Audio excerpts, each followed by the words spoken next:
আসসালামু আলাইকুম ওয়া রাহমাতুল্লাহি ওয়া বারাকাতুহু। আপনি কি জানেন আল্লাহ তার এক বন্দার জন্য এমন একটি দরজা খুলে রেখেছেন যেই দরজা দিয়ে ঢুকলে আকাশ পর্যন্ত গুনাহু মুছে যায়? হ্যাঁ, সেই দরজার নাম হলো ইস্তেগফার। আজকের এই ভিডিওতে আমরা জানব ইস্তেগফারের এমন ৮ অলৌকিক ক্ষমতা সম্পর্কে যা হয়তো আপনি আগে কখনো জানেননি। তাই পুরো ভিডিওটা দেখুন, সাবস্ক্রাইব করুন এবং বেল আইকনটা অন করুন যাতে আলোর জীবনের প্রতিটি ভিডিও আপনি পান। চলুন শুরু করি। বন্ধুরা, ইস্তেগফার মানে কি? সহজ কথায় বলি, ইস্তেগফার মানে আল্লাহর কাছে ক্ষমা চাওয়া। কিন্তু এটি শুধু ক্ষমা চাওয়া না, এর মধ্যে আছে অনুশোচনা, লজ্জা এবং আল্লাহর প্রতি পুরো হৃদয়ের সম্পর্ক। আর কতটা গুরুত্বপূর্ণ এই ইস্তেগফার তা বুঝতে পারবেন যখন জানবেন যে আমাদের প্রিয় নবী রাসূলুল্লাহ সাল্লাল্লাহু আলাইহি ওয়াসাল্লাম, যিনি নিরপরাধ, তিনিও প্রতিদিন ১০০ বার ইস্তেগফার করতেন। তাহলে আমরা কতটা করি?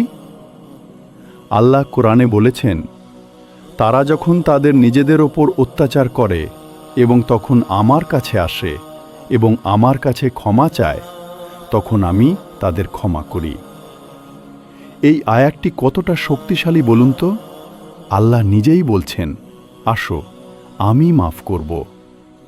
তাই আজ আমরা জানব এই ইস্তেগফারের ৮ অলৌকিক ক্ষমতা কি কি। প্রথম অলৌকিক ক্ষমতা হল পাপ মুছে দেওয়া। এটি সবচেয়ে বড় শক্তি। রাসূলুল্লাহ সাল্লাল্লাহু আলাইহি ওয়াসাল্লাম বলেছেন, আল্লাহ তার গুনাহ মুছে দেবেন, এমনকি যদি তার গুনাহ আকাশ পর্যন্ত পৌঁছে যায়। এই হাদিসটা বুখারী এবং মুসলিম উভয় হাদিস গ্রন্থে রয়েছে। বন্ধুরা, কল্পনা করুন, আকাশ পর্যন্ত গুনাহ, এত বড় গুনাহ, আর আল্লাহ সব মুছে দেন, কোনো চিহ্নও থাকে না। এটি কতটা অবিশ্বাস্য রহমত! তাই কখনো হতাশ হবেন না, কখনো মনে করবেন না যে আমার গুনাহ এত বড় যে আল্লাহ মাফ করবেন না। কারণ আল্লাহর রহমত আমাদের গুনাহের চেয়ে অনেক অনেক বড়। দ্বিতীয় অলৌকিক ক্ষমতা হল রিজিক খুলে দেওয়া। আল্লাহ সূরা নূহে বলেছেন, তারা যদি তাদের রব্বের কাছে ক্ষমা চায়, তিনি তাদের ওপর আকাশ থেকে বৃষ্টি ঝরাবেন এবং তাদের সম্পদ বাড়াবেন। আর রাসূলুল্লাহ সাল্লাল্লাহু আলাইহি ওয়াসাল্লাম বলেছেন, যে বেশি ইস্তেগফার করবে, আল্লাহ তার দারিদ্র্য দূর করবেন এবং যেখান থেকে সে ভাবতেও পারে না সেখান থেকে তাকে রিজিক দেবেন। বন্ধুরা, এটি শুধু আখিরাতের কথা না, এই দুনিয়ায়ও আল্লাহ আমাদের জীবনে বারকত ঢেলে দেন শুধু ইস্তেগফারের কারণে। তাই যারা আর্থিক কষ্টে আছেন, আপনার প্রথম কাজ হবে ইস্তেগফার বাড়ানো।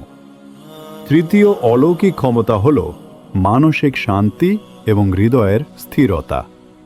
আল্লাহ কোরআনে বলেছেন, জানুন, আল্লাহ স্মরণেই হৃদয় শান্ত হয়। বন্ধুরা, যখন মানুষ গুনাহে থাকে তখন হৃদয় অন্ধকার থাকে, ঘুম হয় না, শান্তি পাওয়া যায় না। কিন্তু যখন কেউ সত্যি মন থেকে আল্লাহর কাছে ক্ষমা চায়, তখন সেই অন্ধকার দূর হয়, হৃদয় হালকা হয়, একটি অন্যরকম শান্তি আসে, যেই শান্তি পৃথিবীর কোনো কিছু দিতে পারে না। এটি অলৌকিক, এটি আল্লাহর দেওয়া অনুভূতি।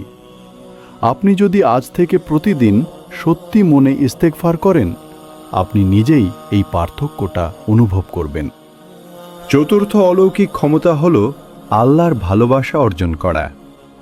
রাসূলুল্লাহ সাল্লাল্লাহু আলাইহি ওয়াসাল্লাম বলেছেন, আল্লাহ তার তওবাকারী বান্দাকে এত বেশি ভালোবাসেন যে তিনি তার ফেরেশতাদের জানান এবং তাদের নিয়ে আনন্দিত হন। বন্ধুরা, এটা একবার ভাবুন, আপনি যখন আল্লাহর কাছে ক্ষমা চাইবেন, সেই মুহূর্তে আকাশের ফেরেশতারা আপনার সেই ইস্তেগফার আল্লাহর সামনে পেশ করবেন, আর আল্লাহ আনন্দিত হবেন। সৃষ্টিকর্তা আমাদের জন্য আনন্দিত হচ্ছেন শুধু আমরা তার কাছে ক্ষমা চেয়েছি। এটি কতটা সুন্দর একটি সম্পর্ক। পঞ্চম অলৌকিক ক্ষমতা হল জাহান্নাম থেকে মুক্তি। আল্লাহ কোরআনে সূরা জুমারে বলেছেন, আমার বন্দারা যারা নিজেদের উপর অত্যাচার করেছে তারা আমার রহমত থেকে হতাশ হবে না। নিশ্চিতভাবে আমি সব গুনাহ ক্ষমা করি। বন্ধুরা, এই আয়াতটি কতটা আশাদায়ক বলুন। আল্লাহ বলছেন, যত বড় গুনাহই করুন না কেন আমার রহমত থেকে নিরাশ হবেন না, আমি ক্ষমা করব। তাই যারা মনে করেন তাদের গুনাহ অনেক বেশি, তারা এই আয়াতটি বারবার পড়ুন। আল্লাহ আপনাকে ডাকছেন। ষষ্ঠ অলৌকিক ক্ষমতা হল দুনিয়ার সমস্যার সমাধান।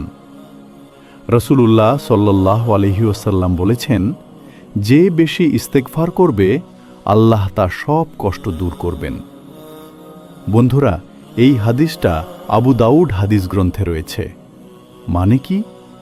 মানে হল ইস্তেগফার শুধু গুনাহের জন্য না, এটি একটি চাবিকাঠি।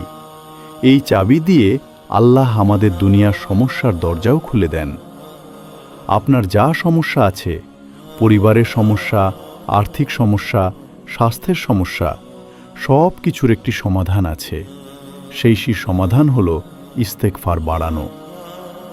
সপ্তম অলৌকিক ক্ষমতা হল বৃষ্টি এবং বারাকত নামানো। আল্লাহ সূরা নূহে বলেছেন, তারা যদি তাদের রব্বের কাছে ক্ষমা চায়, তিনি তাদের ওপর আকাশ থেকে বৃষ্টি ঝরাবেন এবং তাদের শক্তি বাড়াবেন। বন্ধুরা, এই আয়াত থেকে বোঝা যায় যে কোনো দেশে যখন বৃষ্টি থামে, খরা আসে, তখন সেই মানুষের ইস্তেগফার কমে যায়।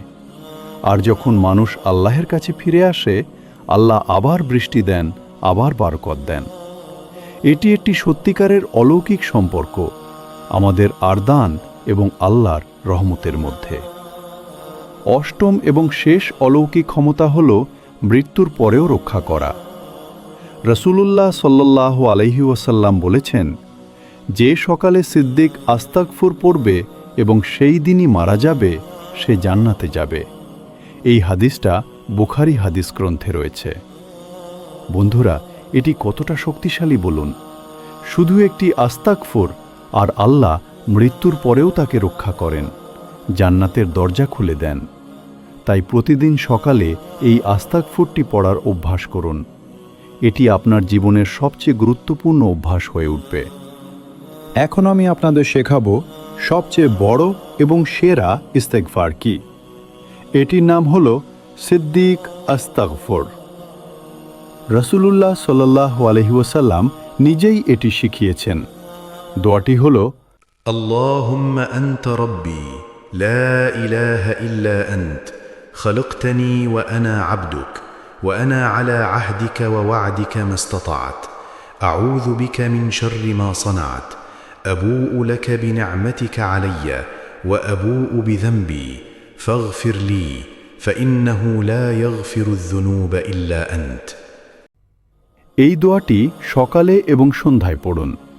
আর এছাড়াও যে কোনো সময় আস্তাগফিরুল্লাহ বলতে পারেন। রাস্তায় হাঁটতে হাঁটতে, কাজ করতে করতে, যে কোনো সময়। আল্লাহ কিছু বিশেষ সময় রেখেছেন যেখানে ইস্তেগফার করলে বেশি ফলাফল পাওয়া যায়। প্রথমত, শেষ রাতের শেষ তৃতীয়ে। এই সময়ে আল্লাহ নেমে আসেন এবং বলেন, কেউ আছে যে চায়, কেউ আছে যে ক্ষমা চায়। দ্বিতীয়ত, ফজর নামাজের পর। এই সময়টি অত্যন্ত ফলপ্রসূ। তৃতীয়ত, প্রতিটি নামাজের শেষে। সাল্লাম ফেরানোর পর 3 বার আস্তাগফিরুল্লাহ বলা একটি সুন্নাহ। চতুর্থত, রমজান মাসে, বিশেষত শেষ 10 দিনে। আর পঞ্চমত, আরাফাতের দিনে। হাজের সময় এই দিনটি ক্ষমার সবচেয়ে বড় দিন। বন্ধুরা, এই 5টি সময় মনে রাখুন। এই সময়গুলোতে বেশি বেশি ইস্তেগফার করুন। বন্ধুরা, আমাদের এই ভিডিও শেষ হতে চলেছে। আমরা জেনেছি ইস্তেগফারের 8 অলৌকিক ক্ষমতা সম্পর্কে। আল্লাহ বলেছেন, আমার বন্দারা যারা নিজেদের উপর অত্যাচার করেছে তারা আমার রহমত থেকে হতাশ হবে না। নিশ্চিতভাবে আমি সব গুনাহ ক্ষমা করি। তাই আজ থেকে প্রতিদিন ইস্তেগফার করুন, মনে রেখে ভালোবাসা দিয়ে, কারণ আল্লাহ আমাদের জন্য অপেক্ষা করছেন। এখন একসাথে দোয়া করি, আল্লাহুম্মা আনতা আরহামু আরহামিন ফাগফিরলি ওয়া তাব আলাইয়া। হে আল্লাহ, আপনি সবচেয়ে দয়াকারী, আমাকে মাফ করুন এবং আমার তওবা গ্রহণ করুন। আমিন। এই ভিডিও আপনার কাজে লেগেছে মনে হলে লাইক দিন, শেয়ার করুন এবং আলোর জীবন চ্যানেলটি সাবস্ক্রাইব করুন।